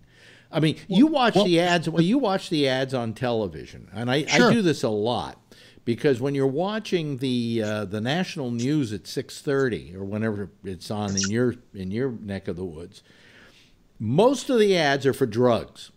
Why? Because nothing but old people watch those newscasts. Young people don't give a shit about those newscasts. They get their news elsewhere. TMZ. They have all these drugs, and then they will say, like, this drug, if you're dying of cancer, this could extend your life, blah, blah, blah, blah. And I'm going, okay. And then you see the fine print, and it says, by up to 3 months. Right. But anyway, so then I go online and I find out what the cost of that drug is. And all of a sudden, I'm looking at $10,000 a month. So what they're doing is they're holding your life for hostage. Well, let me ask you this. Yes, but those prices that you're hearing are not what I call the real price. So that's the stated price or the suggested retail? Yes, something like that. Prices may vary in your neck of the woods. No, but wait a minute. Let Jeff explain this because Jeff knows about this. When you go to buy, when Alex gets a pill, or Phil gets a pill, or Renee gets a pill, it's and they could go to almost the same drugstore. And get different prices. Yep. Okay. Different prices. And part of that is because a lot of what we call our price has to do with our insurance company. Yeah. Mm-hmm. Yeah. Okay. And a lot of the stuff that we get is now generic products. Right. And we're approved for those generics because we're 65 years and older, and the doctor approves it for us. And by the way, these insurance companies, if you want to get not the generic but the actual name brand, they will then charge you for that. Let me ask you, why can't, if we opened up purchasing through Canada, for instance, in Canada, people go across the border that it's convenient for, and they buy their drugs there at a substantial savings over what we pay here. So if all of a sudden the U.S. government said, hey, if you want to go buy your stuff in Canada, go ahead. And then all of a sudden, the drug companies there's nothing stopping you from going to Canada to buy those drugs. In fact, you can buy those drugs online with a doctor's. It's legal. No, yes, it is. Absolutely. Yeah. If I get a doctor's prescription and I send it to them by I don't know, fax or whatever. They then will start sending me the drugs every month at the so-called lower price. I know I looked into that because I had one drug that was, helping my IBS, but it turns out it went from $300 a month to $2,000 a month. What was it in Canada? In Canada, about half that price at least, but I didn't buy it. I found a better drug to take care of my IBS. It's called probiotics. And and that I suggested that. Huh? I suggested that. Yeah, and it works. It really works. Yeah. But I mean, the fact of the matter is, how is he going to negotiate that? It's very nice when the president, any president, gives his State of the Union address. He gives these pie in the sky promises that he then finds out he can't do a fucking thing about. I mean, this president honestly believes all he has to do is wave his hand and it will be the law of the land, and that's not true. Great negotiator. You forgot about He's just got to wave his scepter. So listen, if he is as good a negotiator as he was when he was here in New York, I'm going to be paying $3,000 for that drug instead of $2,000. He was a lousy negotiator. Yeah, so far he hasn't done a good job. So can't wait for him to put all of that effort in negotiation effort into our medical bills. Yeah. But Renee, he's been stymied by the Congress and the Senate in that he can't get anything done. I mean, those people wouldn't smile last night if he said, I'm going to kiss babies for the next 3 years. Schumer stood up and applauded people. Something. They are his people. If he can't get his people in line, it's his crap. It takes more than just his people. Maybe he should have thought of that when he was mouthing off about President Obama. What he wants is to have bipartisan government. Everybody has a say in it. He wants to be a president for all Americans. He said it in his speech. Well, he isn't the president of this American. I'll tell you that right now. 14 million Americans lost their health care with this last bill. And Nobody lost their health care. 42% of the tax deduction that we are giving up goes to the rich people, not to the military, but to the rich. Let me tell you, when there's no mandate, that just means that anybody that wants to buy the Affordable Care Act can still get it. They can still get subsidies based on their income. Nothing has stopped except an onerous edict by Obama that said you had to do it. So so this not the first year this didn't happen, but the first year everybody was saying that the ACA was going to go up. I wasn't affected, but this year I was affected. So when you talk about whatever credit you think you're going to get from the tax credit you're going to get on your bill, it's not going to be much because mine went up a huge amount. I'm paying just under $1,000 a month. And I'm paying a little more than that, and I have Kaiser, which is an HMO. I have the ability to go wherever I want. But I lost, and before when President Obama was in office, and before all of these Republicans screwed with it, I was paying like $600 a month, and I was happy paying that amount. So was I, but. Things started going up even before the ACA was put into effect because they were afraid of what the ACA would do. Right, but the Republicans didn't help with the ACA. What they did is they put time limit adjustments within the ACA, and this is what everybody's coming to grips with. And most of the things that I've been hearing right now, and I haven't heard anybody say no to this, it's the pre-existing conditions that almost everybody is going to get hit with now. No, because Trump said he would not allow pre-existing conditions to be taken out of any program that the Republicans or anyone else came up with. Okay, I haven't heard that yet. All right. He liked the 26-year-old thing, and he liked the pre-existing condition exemption, and and he likes DACA. He wants DACA. He doesn't want DACA. He wants 1.8 million, and he has a path. Wait a minute, to he doesn't. 12 years.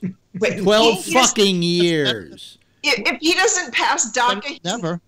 If he doesn't pass DACA, he's not going to have a fourth wife. So fuck that. I doubt he's going to have a fourth wife unless he buys one over in Saudi Arabia. Wait, too late. He already bought one over in Eastern Europe. You could sit right there, Renee, and we could see your face, and we'll see the beautiful sunset in the background.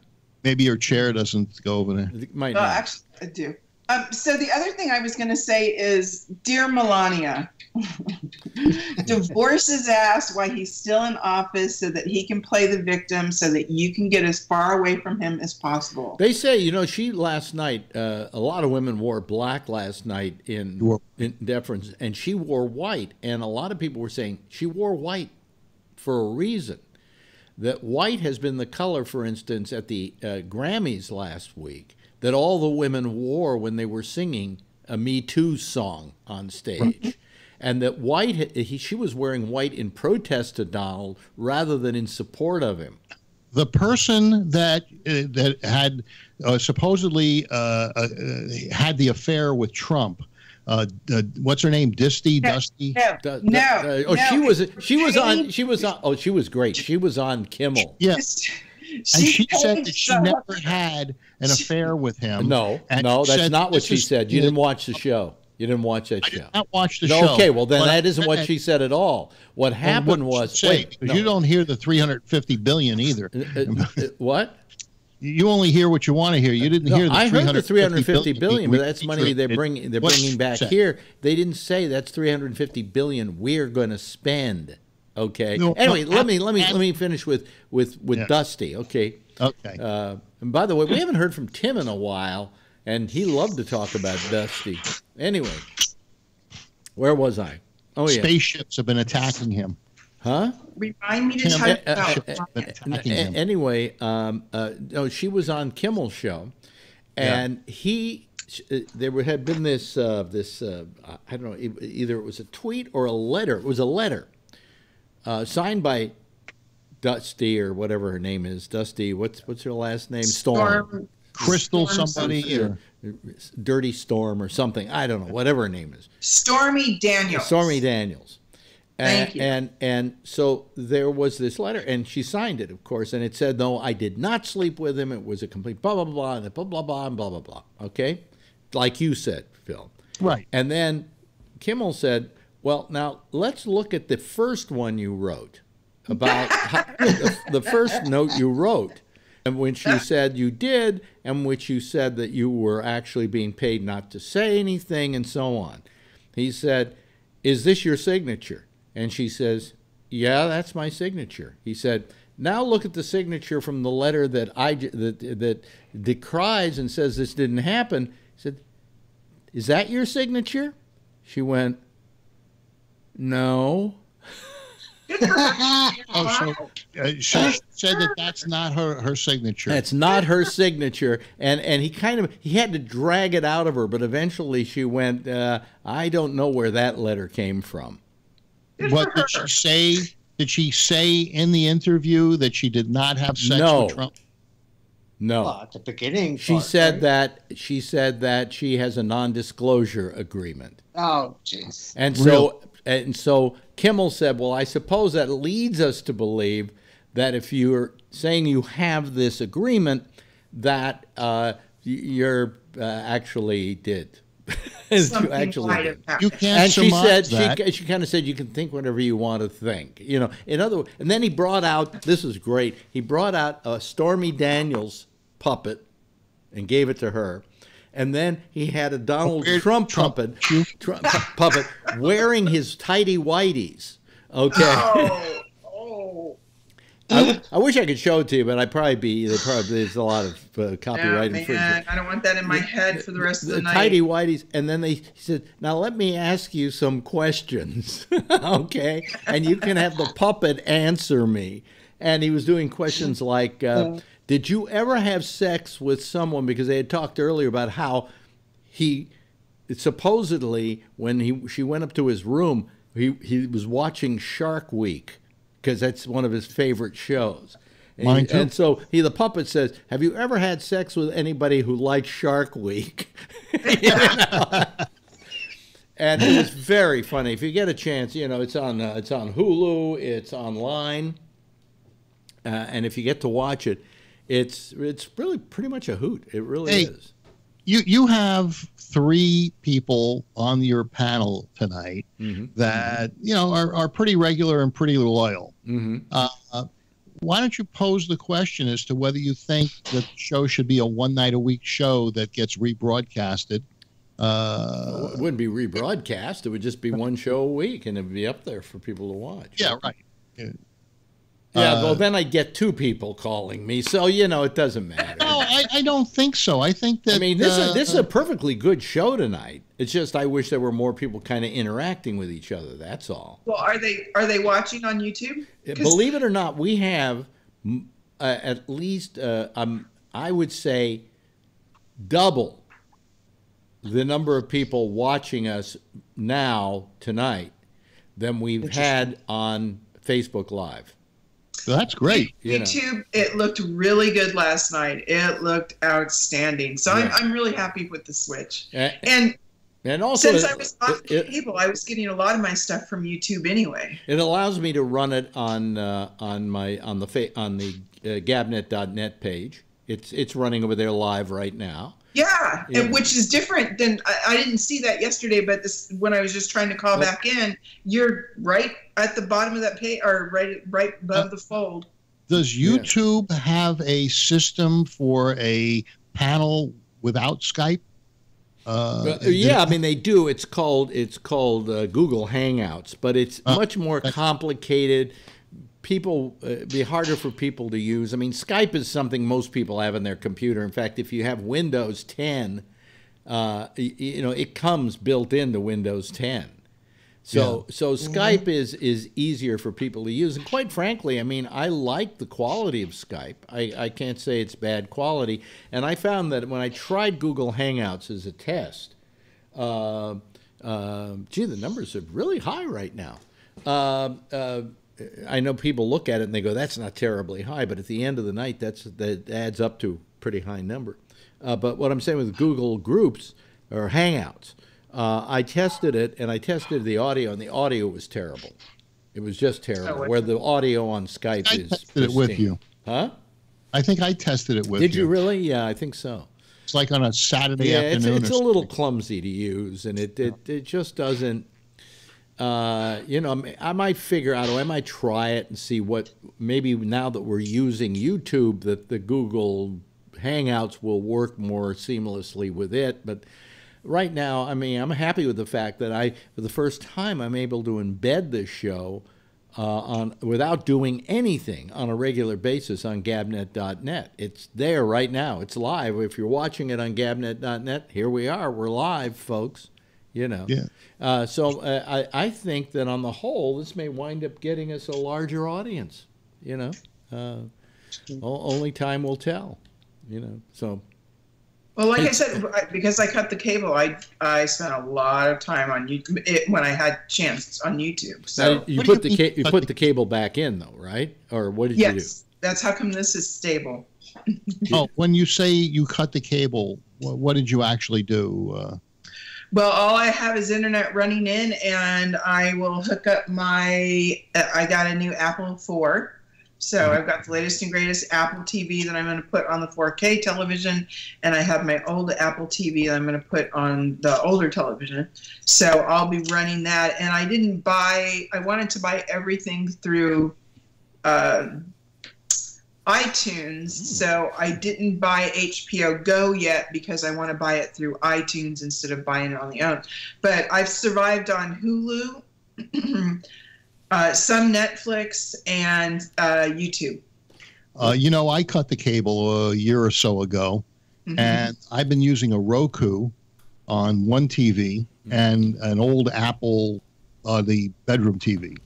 And I use Skype. I pay $22 or $4 a month, and I get all the local news channels. I get all the cable channels. I get CNN, ESPN, the MLB. See, Hulu has that as an option. Has anybody signed up for that? So when you say you got it through Skype, it's just an offer through Skype, but Hulu's giving you the same thing. I just went blank. Sling, S-L-I-N-G. Sling TV. Yeah, okay. There's no contract or anything, but you need a Roku for it to work. It won't work off the Apple TV. But you can there's 3 different plans. There's a ton of channels. I don't care for sports, so I got more sports than I want. 3 or 4 ESPN channels, MLB, baseball. I've never watched any of them. But we have a really large sports weekend coming up this weekend, so you guys are going to have to get your football on. Yeah.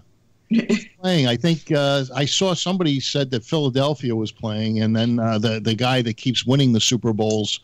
His name is Tom Brady, and he's the New England Patriots are playing. All right, but I think that they're playing in a really cold spot. Yes, but it's a dome stadium, so it's okay. Oh. And it's kind of like a brand new stadium, so it ought to be pretty interesting in there and worth the watch. But I think Justin Timberlake is going to be the guy for the Super Bowl halftime. Well, will he have a moment where there's some sort of malfunction with his dress?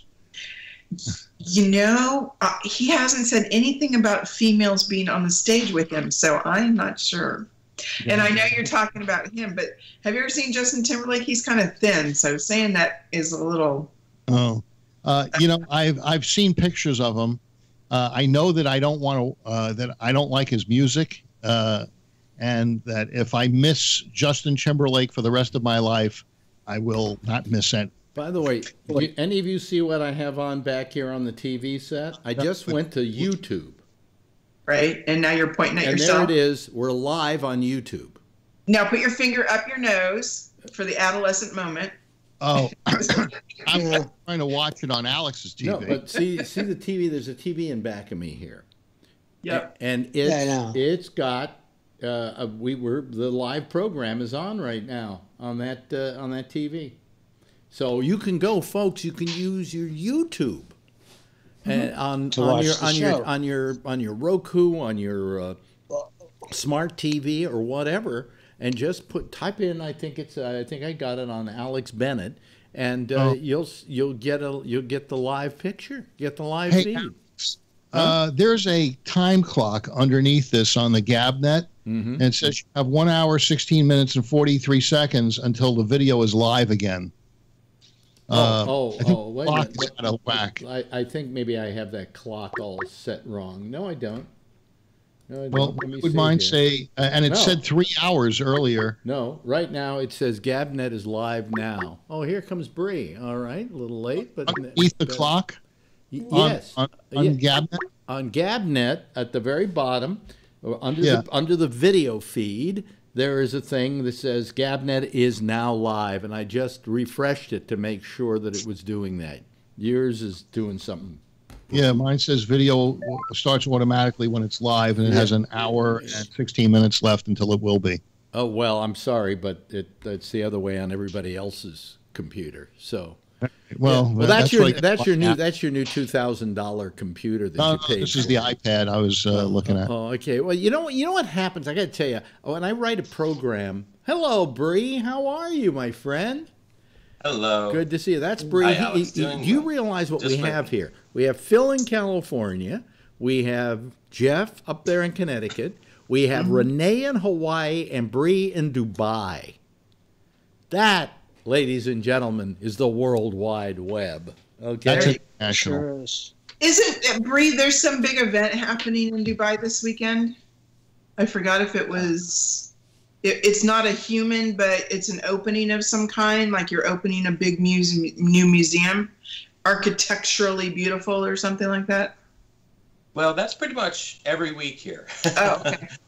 Sorry. All right. Yeah, there's some things going on. I mean, the Louvre opened up a month or two ago in Abu Dhabi. Did you go? And yeah, it's wonderful. It's amazing. Yeah. Now, is it run by the French? Well, they're certainly there. They are certainly, they have a presence there. Yeah, but there's local art as well, or regional things. Wow. At the Louvre in Paris, because of the floods, they've been taking all the art up to the second floor. Maybe they need a place to display. They'll bring it to Dubai. Yeah. Abu Dhabi. What happens? What happens at the Louvre? They have that pyramid, the glass pyramid. I am pay. Yeah.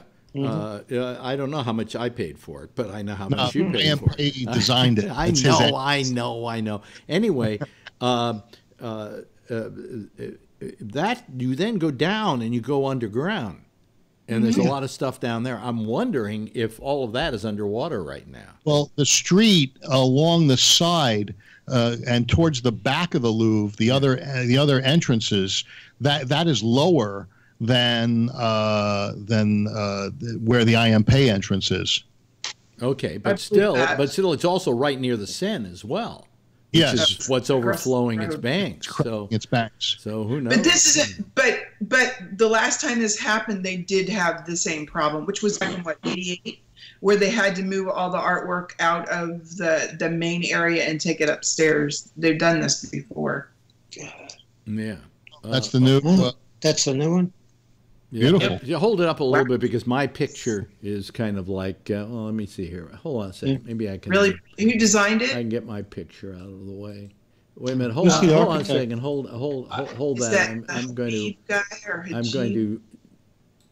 do. I forget the name. There we go. The truth. Okay. I read an article. Put it closer to to the camera so people can get a good shot of it. There we go. Oh wow, that's nice. Oh yeah, it's really cool. Reminds me a little bit. I did read an article. It reminds me a little bit of the Frank Lloyd Wright buildings in Marin, in San Rafael. Yeah.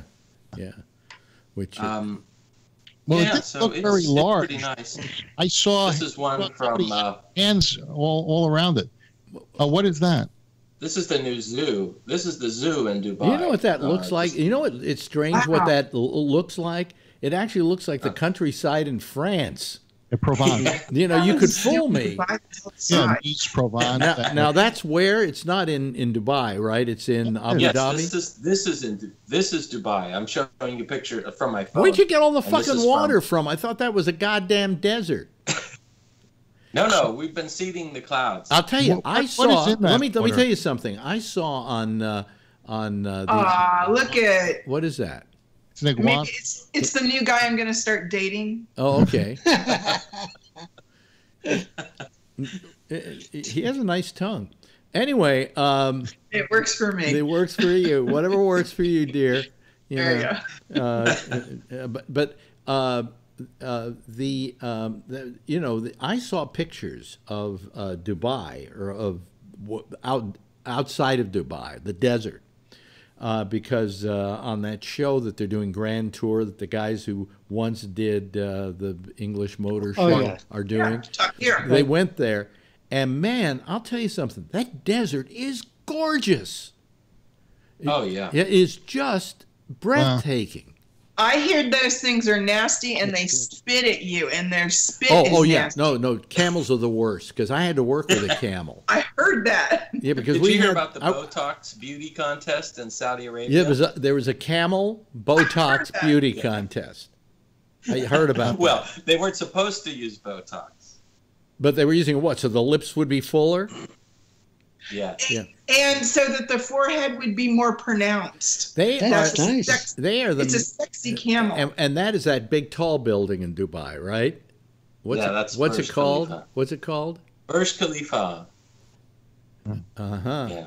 Wow. I went there the other night because they were still showing the New Year's Eve laser lights. So, yeah, I didn't go New Year's Eve. It's too crowded. But they were supposed to be showing them up until the end of January. So I went there. I was inside doing some grocery shopping, and then I realized, oh, it's 10 o'clock. I got to run outside. So I ran outside, and it wasn't playing. And I was thinking, like, what is going on? Like, I know for sure. And then I talked to one of the vendors, and he said, oh, they don't even have the water fountains now. And I said, okay, then it hit me. The mother of the leader in Abu Dhabi passed away. So they had 3 days of mourning. So there's no music. All the flags are half staff, and that was why. And ironically, or I don't know, a day before that, I had to go to a wake, a funeral, and it was the first time that I've experienced that here. Wow! Like to go to one. Wow. What I didn't realize was my boss went with me, and the gentleman whose mother had sadly passed away was there, and technically my boss would be the one to greet, like in my mind, right? But when we got there, the women had to go in one room and the men had to go in another. That's so I got Judaism as well. Yeah. So I didn't think about that until the moment we got there, because I was expecting, oh, she will know what to say. She can say it in Arabic, and I'll just let her do that. And then when we got there, it's like, oh no, you have to go do it. So they had to separate you. Yeah. Boss a woman? Uh-oh. Bree, is your boss a woman? What? Is your boss a woman? Yes. I see. Yeah. So she was being your beard, and somebody stripped off your beard when they segregated you. No. I'm getting a little bit of well, if you distortion. think he was, I'm not sure. Okay. Oh, can I ask Renee, what happened after the alert? Where you? Oh yeah, what about that Hawaii alert? You haven't been on since that happened. That was a lot of fun. That was great. That was so cool. Well, for a few minutes, it must have been terrifying. Well, I was talking to Will Durst, who had just gotten back from Hawaii and was there for the whole event. And he said because he was on vacation, he just never kept his phone close to him. So he found out after the fact, when he had heard about it. And then he looked at the messages on there and it said, this is not an alert, grab your ass and kiss goodbye, So what happened? So I had just gotten up a little while ago, and I just looked at my phone, and the alert came across, and I said, "Yeah, well, that doesn't say." Okay, so I looked at it. It said, "This is not a drill," and I went, "Fuck." So I went to I went to the bathroom because I didn't want to die still having to take a piss. So then I came back to the computer and I started pulling up everything. I went to CNN, I went to API, I went to everybody. And then I went over to Nexus, and by then it was already at the 5-minute mark, and all the police, everybody had already known by then. But I thought 36 minutes. And that's my point. We got our information from other sources, but if the source that sent that out did not send a correction out for 38 minutes. And that was way too long. So I have a complaint about that. But we were, it's like everything I saw when I came back to the computer, I was just checking sources, and I figured somebody would know, but nobody was talking. More pictures. Oh, nice. That's pretty good. Yeah, well, what is that painting, by the way? Napoleon Bonaparte. Napoleon Bonaparte, yeah. Not exactly what you expect to find in the desert. Yeah. Louvre in the That's desert. True. So the poor person who did this, I shouldn't say poor person, but there's two things that happened. One is the person lost their job. I don't agree with that. But the other thing is that we all realized we got no fucking clue what to do. We had no idea. Oh, nice. Yeah, well, Renee, there's not really much you can do. Is that Tutankhamun? Well, that's why I went to the bathroom. Is that Tutankhamun? Yeah. Well, if we're to be believed around here, and I don't know that that's for sure, we have actual missiles flying, and we don't get alerts. That's nice. We'll trade you. Your particular place. That's crazy. Is not really a major target, is it? I mean, you don't feel unsafe there, do you? No. Bree? Yeah? No. No, I don't. Because I've never heard you talk in those terms, but is Dubai fortified? In other words, are they able, if somebody were to send a missile into Dubai, are they able to counter it and shoot it out of the sky? Or don't they have that kind of weaponry?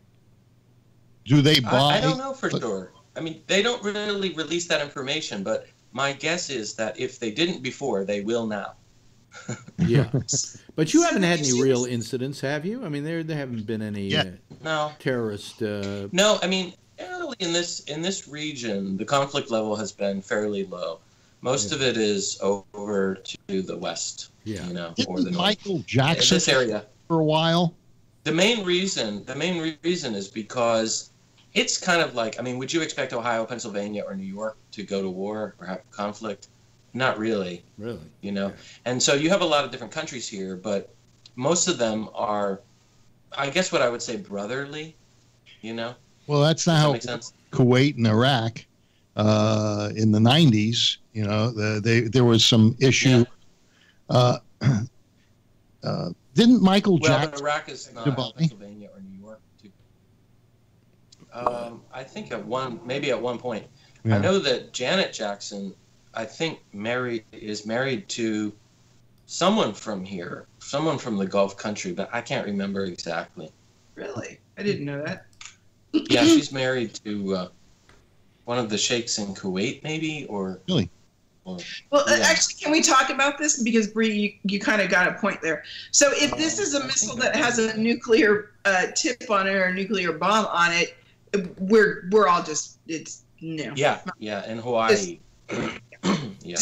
You know, I think start popping the champagne or the beer or whatever you were saving. And based on what I see, I don't think North Korea has the ability to target that specialized, of an area. Yes, I agree with that. And the ceramic tile will keep you safe. Yeah. So, and I agree with that. But you know what? All I ask is, Kim Jong-un is to go to Air Force One and save the rest of us, because I don't know if we'll fight back. Let's put it that way. If he takes out Air Force One, I'd be real happy. Wow. Well, I'm looking for where there's some sound of the audio coming through here, and I can't figure out where it's coming from to save my life. So, I don't know. Could it be like a slapback thing? There. I think there's where it is. Let me see here. There we go. I got rid of it. I don't know. But on the other point, if it's not Superman, is it from yourself? Arabic? No, I found out where it was. It's not a Arabic Superman. Is that Arabic? That is. Yeah. That's not It's Superman? got to be some T-shirt. If it wasn't a nuclear bomb, we all have... Oh, great. No stupid people beyond this point. You know something? I think it's a perfect way to end this program, as a matter of fact. So you took all those pictures, why? When you were in Abu Dhabi this last weekend on a little trip, right? Did you hear me, Bree? I guess he didn't. I don't know. He might... Anyway, hey, I want to thank everybody. I did. Okay. Thank you. Yeah, I want to thank you, Bree, for that wonderful tour of Dubai. By the way, all of a sudden the numbers went crazy around here. We're doing great with this TV thing. Also, thank you very much, Renee. Actually, it turned into a very good show. Nice bunch of people. Jeff, thank you. Phil, thank you. And of course, Bree, wearing his Philadelphia, what is that? Pittsburgh Pirates? Yeah, although they got rid of Are they playing too? Super Bowl. Aren't they in No, not baseball, but that's baseball. Boy. Right. Hey, listen, everybody, why don't you just wave a goodbye to everybody, and they can wave goodbye to you too. Thank you so much, everybody. Appreciate it. Okay, that's it. That's our little gathering for this evening. Let me just close down the phones here so that the next show can use them. Listen, number one, I want to say that in spite of the fact that we didn't have a lot of callers tonight, we had a good show. And the numbers that we're getting on YouTube are so much an improvement over what we got with Facebook Live. And I think it's because the picture's better, because you can get it everywhere. And I just noticed, see, me in the background. That's us live on YouTube on your TV set. If you have like one of these smart TVs, you just get YouTube, put it on there, and you can watch us on your big screen TV every night.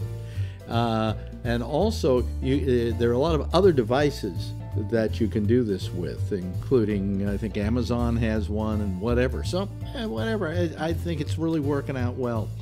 I'll be back again tomorrow night. Next, Jack and Amy, The Intersection. After that, Connections. Tomorrow night at 9:30, it will be Damian Chaplin with The Exchange. I will be here tomorrow night at 10 o'clock. Same time, same station in life. And in the meantime, if you see her, tell her I love her, okay? Bye.